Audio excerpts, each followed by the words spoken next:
તમને બધાને જય શ્રી કૃષ્ણ, રાધે રાધે, જય માતાજી। તમે બધા કેમ છો? તમે બધા મજામાં જ હશો। આજે આપણે બનાવવાના છે મગની દાળમાંથી ઇડલી બનાવવાના છે। તો ચાલો આપણે ઇડલી બનાવીએ। આપણે આ મગની દાળ છે 1.5-2 કલાક પલાળી રાખી છે। હવે આપણે એમાંથી આપણે આજે બનાવવાના છીએ। આ મગની દાળ આપણે પલાળી દીધી છે 1.5-2 કલાક। હવે એને આપણે આ મિક્સર જારમાં લઈ લઈશું અને આનું આપણે ખીરું બનાવી દઈશું। આ બધી દાળ છે આપણે આમાં લઈ લઈશું અને પછી આ 2 મરચાં અને આદુનો ટુકડો એ અંદર નાખી દેવાનું। હવે આપણે 2 મરચાં અને આ આદુનો ટુકડો એ અંદર મિક્સર જારમાં નાખી અને ક્રશ કરી દઈશું। આનું આપણે આજે ખીરું બનાવવાનું છે। તો આપણે મગની મોગળ દાળ ફોતરા વગરની દાળ લીધેલી છે, 2 મરચાં અને આદું એનું ક્રશ કરી દીધું છે આપણે। અને હવે આમાં આપણે નાખીશું હળદર નાખીશું। આપણે આ ચમચી જેવી હળદર નાખીશું અને આપણે આ 1 ચમચી જેવું મીઠું નાખી દઈશું આપણે।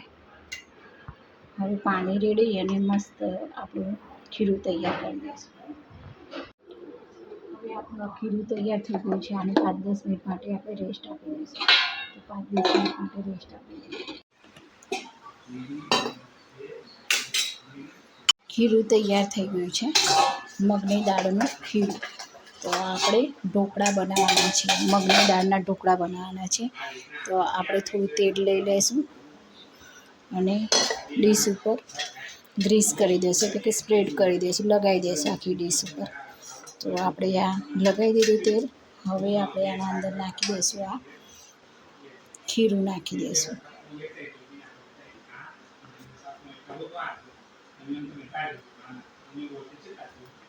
આપણું ખીરું નાખી દીધું। હવે આપણે આ બાફવા માટે મૂકી દઈશું અંદર ડીશ।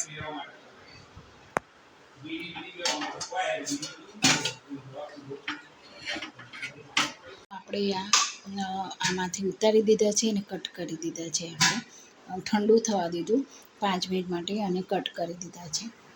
તો હવે આપણે વઘાર કરી દઈશું।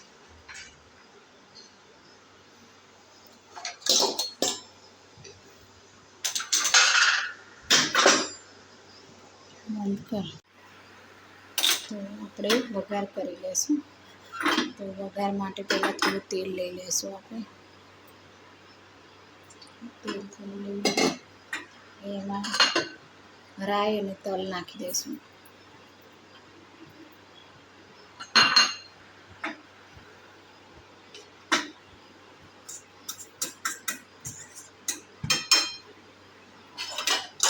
હવે એમાં આપણે નાખી દઈશું લીમડાના પાન છે અને લીલા મરચાં છે।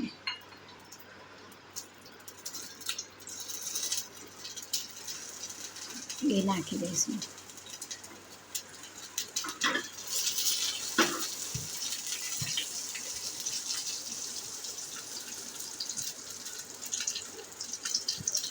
આપણે બહુ વધારે પડતું તેલનું ઉપર રેડતા નથી, માપનું થોડુંક જ તેલનું લેયર કરીએ છીએ। વધારે પડતું તેલ સારું નહીં, એટલે આપણે માપનું તેલનો વઘાર કરીએ છીએ।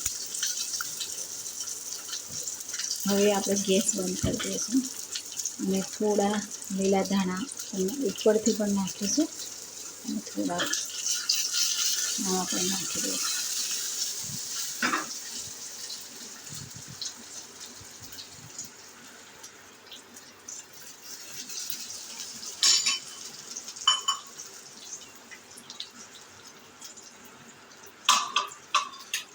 તો આપણે આ વઘાર છે એ ઉપરથી વેરી દઈશું બધે।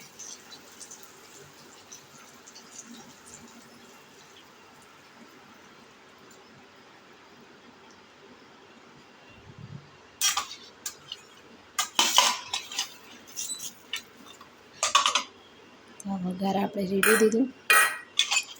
હવે આપણે આને ગાર્નિશિંગ કરી પ્લેટમાં સર્વિંગ બાઉલમાં લઈ લઈશું।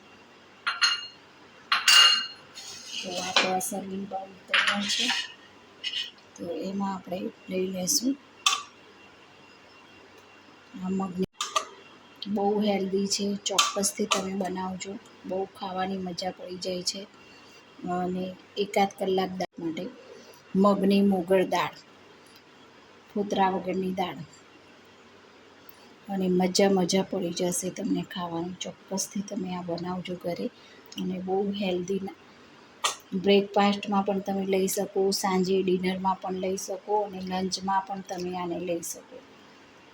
દાળ ભાત શાક રોટલી હોય અને તમે આવું બનાવો ફરસાણ તો ચાલી શકે. જ્યારે બને મજા પણ પડી જાય છે બહુ ખાવાની.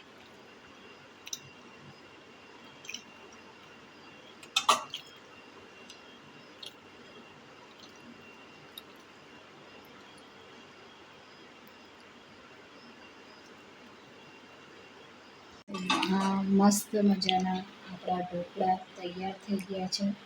ચોક્કસથી તમે એકવાર બનાવજો, તમને પણ બહુ મજા આવશે આ ખાવાની. ચોક્કસથી બહુ જ મજા આવે છે આ ખાવાની. અને તમે બ્રેકફાસ્ટમાં લઈ શકો, સવારના નાસ્તામાં લઈ શકો, સાંજે ડિનરમાં પણ. તમે ગરમી છે તો રસોડામાં વધારે ટાઈમ ના થાય અને જલ્દી બની જાય, અને ખાવાની પણ મજા પડે, અને આપણા શરીર માટે પણ ફાયદો થાય. હેલ્ધી વસ્તુ છે એટલે ચોક્કસથી તમે બનાવજો બાળકો માટે, ઘરના ફેમિલીના માટે. અને હવે હું તમને કહેવા માંગીશ કે આ વિડીયો તમે જોયો હોય તો તમે ચોક્કસથી તેને લાઈક, શેર અને સબસ્ક્રાઈબ કરજો. અને તમારી કોમેન્ટ પણ લખીને જણાવજો કે આ વિડીયો તમને કેવો લાગ્યો. અને વિડીયોના એન્ડિંગમાં કહેવા માંગીશ કે આવી ઘટનાની સજેશનની વસ્તુ પણ જે માત્ર હૃદયભાવ રાખી વ્યસનથી દૂર રહીએ. અને આપણા ઘરને સાફ રાખીએ છીએ તો આપણા રસ્તાઓ, નદી, તળાવ, સરોવર, દરિયા કિનારે દરેક જગ્યાએ સ્વચ્છતા રાખીએ. અને જરૂરિયાતમંદ લોકોની સેવા કરીએ અને મદદ કરીએ. જય જવાન, જય કિસાન, જય વિજ્ઞાન, જય ગરવી.